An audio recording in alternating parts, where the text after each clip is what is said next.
गुरुवर्य धर्मवीर आनंद दिघे साहेबांना वंदन करतो। मंचावर उपस्थित सर्व मान्यवर आणि माझे गुरु अलिखित गुरु अशोक मामा यांनाही वंदन करतो। हे अचानक आलंय, हे मला माहिती नव्हतं की मला असं काही बोलायचं वगैरे, कारण प्रवीणचे डायलॉग असतील तेव्हा बोलायला जास्त मजा येते। आता प्रवीणनी काहीच लिहून दिलेलं नाही, पण मी स्वतःला भाग्यवान समजतो अशा करता।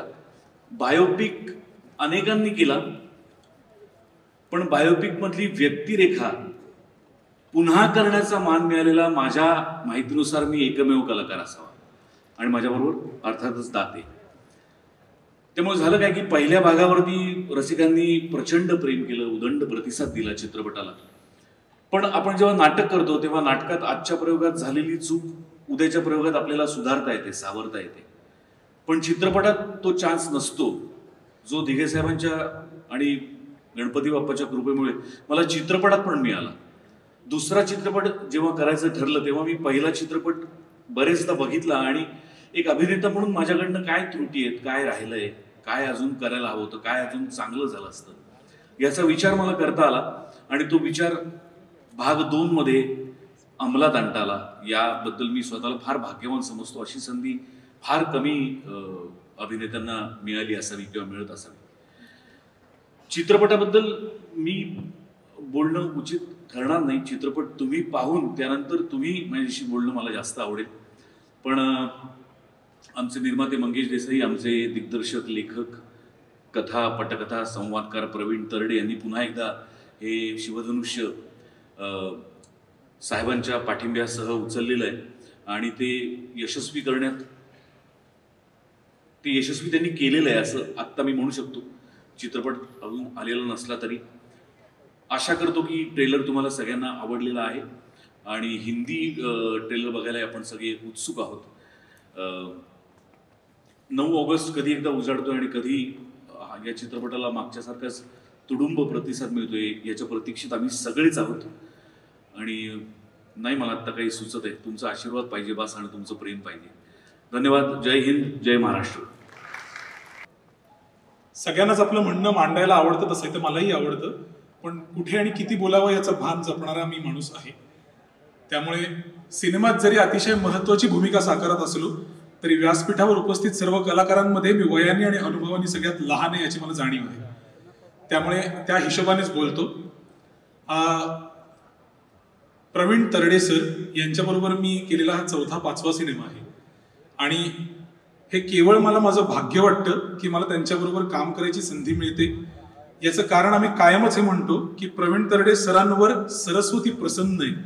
इतकं सुंदर लिखाण आणि दिग्दर्शन कायम ते करत असतात, आणि खरोखर प्रेक्षकाभिमुख कलाकृती कशी करावी याची त्यांना पुरेपूर जाण आहे।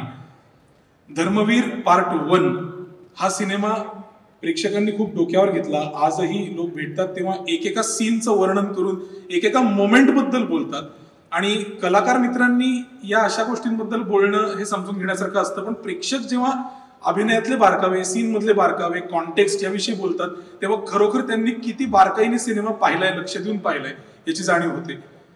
तितकाच किंबहुना त्याहून खूप जास्त भक्कम आणि जोरदार असा धर्मवीर भाग 2 सरांनी केलेला आहे। आणि सर जसं म्हणतात की मोठी आणि महत्वाची कलाकृती ही अशी पटापट होत नाही, त्यामुळे गेले कित्येक महिने आम्ही या सिनेमाच्या प्रक्रियेत आहोत। चित्रीकरण असेल, डबिंग असेल, आता तर हिंदी भाषेतही आहे त्यामुळे हिंदीतही आम्ही डबिंग करतो आहोत। तर मला असं वाटतं की या सिनेमाच्या निमित्ताने चरित्रात्मक सिनेमांमध्ये ती जादू खूप अनुभवायला मिळते की आपण आयुष्यात फोटोज मध्ये पाहिलेली व्यक्ती किंवा समोरासमोर पाहिलेली व्यक्ती हे कुठला तरी नट साकारत असतो, आणि आपण इथे जमलेले बहुतांश मंडळी हे कलाकार आहोत। तर आपल्याला हे ठाऊक आहे की कुठलीही व्यक्ती किती कॉस्ट्युम मेकअप करून आपल्या समोर आली तरी सुद्धा तो आपला को ऍक्टर आहे या जाणीवेने आपण ओके असतो। पण प्रसाद ओक जेव्हा पहिल्यांदा माझ्यासमोर पार्ट 1च्या वेळेला धर्मवीर दिघे साहेबांच्या वेशात मेकअप मध्ये आला, तो क्षण मी कधी विसरू शकणार नाही। आजन्म लक्षात राहील तो माझ्या, कारण वरिष्ठ का होईना पण मित्र असून सुद्धा मी त्याच्याशी पुढचे कित्येक दिवस अतिशय अदबीनं आणि काही हात दूर राहून वागत होतो. इतकी ती जादू माझ्यावर अफेक्ट झालेली होती.